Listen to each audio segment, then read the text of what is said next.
Hello everyone, I'm Darth Bryboy, and I'm here to give you my review of one of the best Superman movies of all time. I am of course talking about the Zack Snyder, Christopher Nolan match made in heaven, Man of Steel. My God, what they have done for Superman. What this dream team has given Superman. It's great, you know. I mean, many critics have been bitching like, oh, there's no humor. Oh, it's not as fun. It's not fun. Yeah. Well, fuck you in that regard. Because what this Superman movie is a darker, more serious take on the character, which is something I wanted to see. I have always believed that you could put the Christopher Reeve Superman in the Dark Knight trilogy setting and it would work. I'm not saying this is as dark as the Nolan Batman films. In my opinion, it's not even as close to that dark, but it does feel darker and more realistic, and I applaud how it was able to do that. Now, I should probably talk about the plot.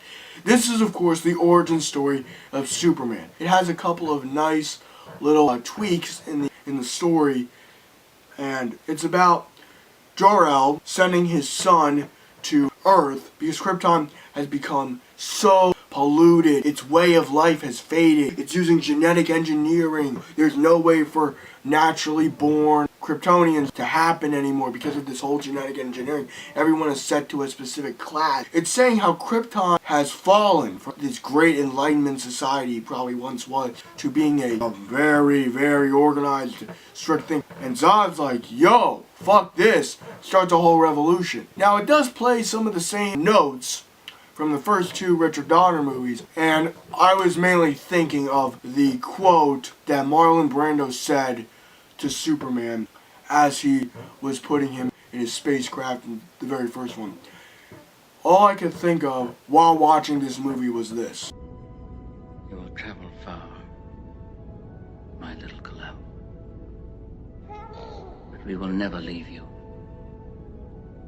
even in the face of our death.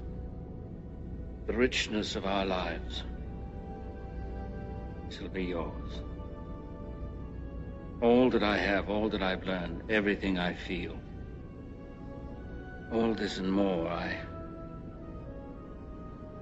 bequeath you, my son. You will carry me inside you all the days of your life. You will make my strength your own. See my life through your eyes, as your life will be seen through mine. The son becomes the father, and the father the son. And in a way, They can be a great people, Kal-El. They wish to be. They only lack the light to show the way. For this reason, above all, their capacity for good, I have sent them you, my only son. that theme from those Richard Donner movies still transcend and still are so freaking brilliantly related to this Superman. Because Superman is the light. He is the hope. He represents hope and represents humanity bettering themselves. He represents what mankind strives to be. And that is what I love. Why I love this movie so much is because this movie met my expectations. I had some pretty high expectations, and this movie met all of them because the way Snyder directed this, he directed it very action oriented, but people were bitching about like, oh well there's not enough drama. I call major bullshit. Each character, in my opinion, had their moment to shine in this movie. This movie's 2 hours and 28 minutes long, and it uses every last second of its runtime to the fullest. And that is something that Iron Man 3 did not do. This movie gave me that moment of triumph. It gave me that yes. It made me cry. It made me chuckle a little bit. It made me give a shit about Superman's hero's journey. It made me love this movie. I This is how I wanted to walk out of Iron Man 3. I wanted to say in my Iron Man 3 review, I loved Iron Man 3, but I didn't. Instead, I'm saying I love Man of Steel. Everyone is great. Henry Cavill as Superman, fantastic. Amy Adams as Lois Lane. Made Lois Lane into someone who wasn't a prissy damsel in distress. And the situations where she was a damsel in distress made sense.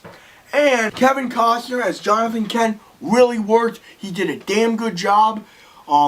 Russell Crowe as Jor-El. I didn't know Jor-El could kick so much ass and still be a badass Enlightenment boss.